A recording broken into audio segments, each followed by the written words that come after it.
Hello, Unit 4 is all about arguments, so I thought I'd pop in and give you a quick introduction. A critical reader and thinker must be able to analyze and evaluate arguments. An argument is when you have a big old fight with your partner. No, just kidding. In an academic sense, an argument is a claim supported by reasons or evidence. And we'll talk about claims, reasons, and evidence in a minute. But before we go there, why is it important to learn about arguments? What are they good for? Well, in a democratic society like ours, we really value the right for people to have different opinions and to express those opinions. We believe in freedom of speech and we believe in freedom of press. But then sometimes we as a society or as individuals have to make a decision about which way we want to go. What point of view do we support? And that's when it becomes really helpful to be able to look at the arguments and determine which one is stronger, which one is best.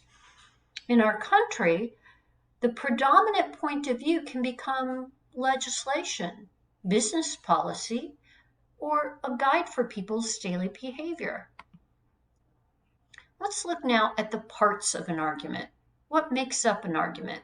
Well, you have the issue, the claim, and the supporting arguments. The issue is like a topic. It's who and or what is the argument is about, and it should be controversial. In other words, there should be two sides to the argument. There should be more than one point of view. Instead of listing it as blank and blank like we do with the topic, we usually say whether or not. So for example, a recent argument that was going on campus was whether or not the college should have designated smoking areas. That's an example of an issue. A claim is like a central point or thesis. It's like one sentence or one idea expressing how the author feels or their point of view on the issue. It's what the author is trying to prove. It's the point they're trying to prove. So in that previous example, you could have the claim that there should be no smoking anywhere on campus. Or on the other hand, you could have the claim that there should be designated smoking areas on campus. Those are two different claims, two opposing claims within the issue. But just because you say it so doesn't make it so. After your claim, you have to support your claim with evidence. Just like when you write an essay, you support your thesis with main ideas. Let's take a quick look at all the different kinds of evidence that can be used to support a claim.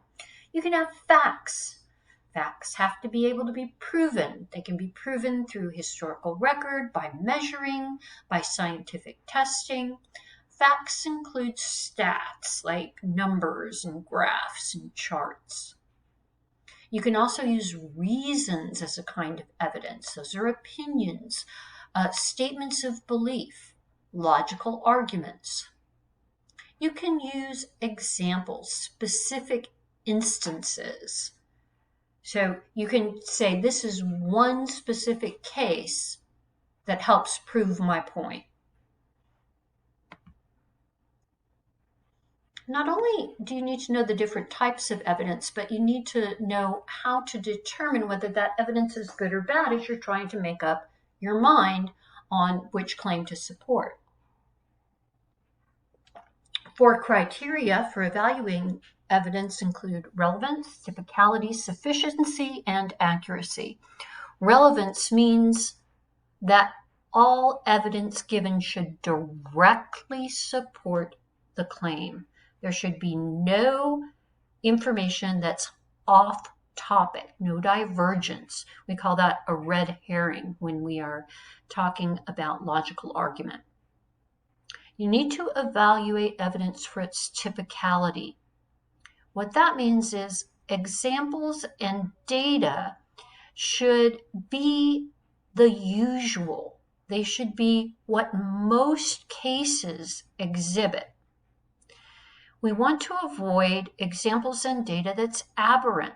Aberrant means it's that one weird time, that unusual occurrence, but it's not the usual thing. We want evidence to be sufficient. There's got to be enough of it to convince you. And the more different types of evidence, the better you support your claim, the stronger your argument. And of course, evidence should be accurate. You should be able to check it, and when you do check it, it should be correct and current or up to date. Let's quickly go through what makes a good argument. It should be based on a strong claim. It should provide evidence to support the claim, and again, enough evidence and enough different kinds of evidence make a better argument. It should be logically sound. It should be persuasive without being manipulative. It should consider opposing viewpoints. It should be based on a controversial or disputed issue. All assumptions made should be reasonable, and it should be appropriate for its audience and its purpose. When you're thinking critically about arguments and trying to determine what your point of view should be cautious of claims that are based only on personal testimony and anecdotes, with no scientific data to support them. Once again, the more types of